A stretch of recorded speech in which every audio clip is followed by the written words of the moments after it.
छत्तीसगढ़ के बीजापुर में IED blast की चपेट में आने से शहीद हुए भिलाई के सीएएफ जवान राम आशीष यादव का अंतिम संस्कार उनके बलिया स्थित गृह ग्राम में होगा।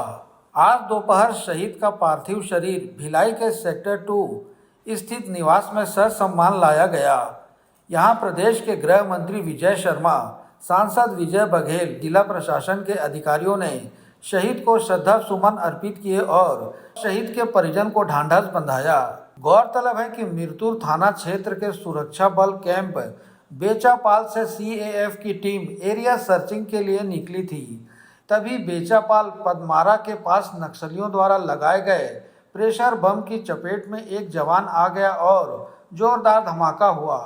इस घटना से कैंप बेचापाल में पदस्थ प्रधान आरक्षक राम आशीष शहीद हो गए।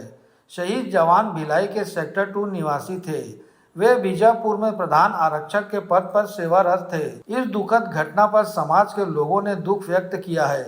शहीद जवान के पार्थिव शव को आज सुबह जिला मुख्यालय लाया गया। सोमवार को शहीद राम आशीष यादव का पार्थिव शरीर उनके सेक्टर 2 स्थित निवास लाया गया। छत्तीसगढ़ प्रदेश के गृह मंत्री विजय शर्मा भी आज दोपहर 1 बजे भिलाई पहुंचे और शहीद के परिजनों से मुलाकात की। दोपहर 2:30 बजे राम आशीष यादव का पार्थिव शरीर ससम्मान उनके गृह ग्राम असनवार पोस्ट ताखा जिला बलिया उत्तर प्रदेश के लिए रवाना किया गया। ये जो आईडी लगा देना है, ये बस्तर के गांव-गांव तक विकास को न पहुंचने देने की उनकी प्रतिबद्धता है और विष्णुदेव सरकार की प्रतिबद्धता है। माननीय केंद्रीय गृह मंत्री जी की ये प्रतिबद्धता है कि बस्तर के गांव-गांव तक विकास तो पहुंचना ही चाहिए ना।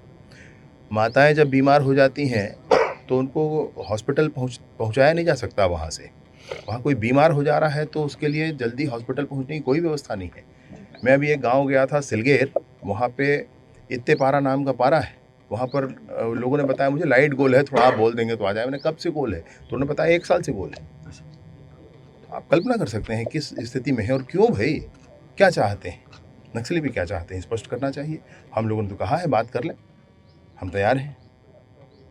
तो मुख्यधारा पर आने के लिए हमेशा सरकार उनका चर्चा के लिए स्वागत करती है। मुख्यधारा पे जो आना पाए उनसे बात करने के लिए सरकार तैयार है, परंतु सरकार इस बात के लिए प्रतिबद्ध ही भी है कि बस्तर के कोने कोने तक विकास पहुँचे और इस मार्ग में जो भी अवरोध होंगे चर्चा से, प्रेम से अथवा शक्ति से उसको दूर किया जाएगा। शांति वार्ता की बात तो सदैव समानांतर तौर पर जारी है। मैं आपको बताना चाहूँ, विष्णुदेव जी की सरकार बने भी 10 हफ्ते हुए हैं, पूरे नहीं हुए हैं अभी, और 15 कैंप खोले जा चुके हैं। नियत नीलानार नामक एक योजना लाई गई है।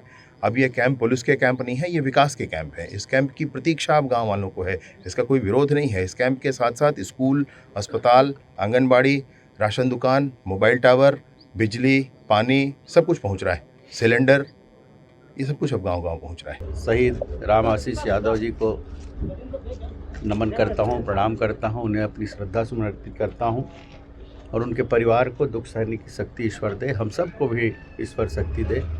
और जिस उद्देश्य के लिए जवान शहीद हो रहे हैं, जिस उद्देश्य के लिए कि छत्तीसगढ़ में शांति व्यवस्था हो, छत्तीसगढ़ के दूरस्थ स्थान में शिक्षा, स्वास्थ्य और अनेक सुविधाएं पहुँचे, जन जन तक सरकार की सुविधाएं पहुँचे। जिस तरह हमारी सरकार, विष्णुदेव साय जी की सरकार कटिबद्ध है, माननीय मोदी जी की सरकार कटिबद्ध है, उस पर पूरी वीरता के साथ ये जवान लड़ रहे हैं। मैं उनको नमन करता हूँ, प्रणाम करता हूँ और उनकी शहीदी बेकार ली जाएगी। निश्चित रूप से नक्सलियों का खात्मा होगा और दूरस्थ तक, वनांचलों तक, पहाड़ी इलाके तक हर वो योजना जो उनके लिए आवश्यक है वो पहुँचेगा। छत्तीसगढ़ के लिए नक्सलवाद एक नासूर बना हुआ है और सरकार का पूरा प्रयास है कि हम नक्सलवाद को यहाँ से जड़ से ख़त्म करें।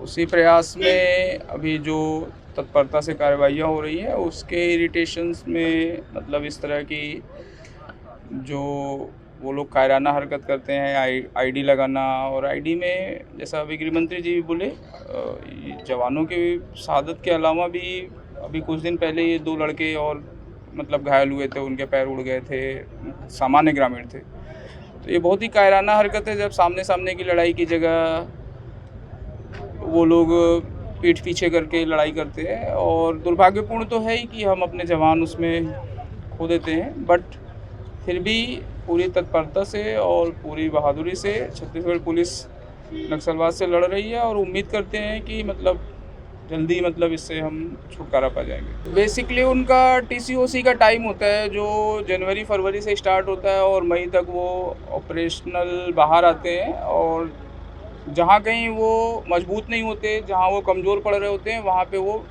इस तरह के कायराना छुपी हुई अटैक को वो प्लान करते हैं।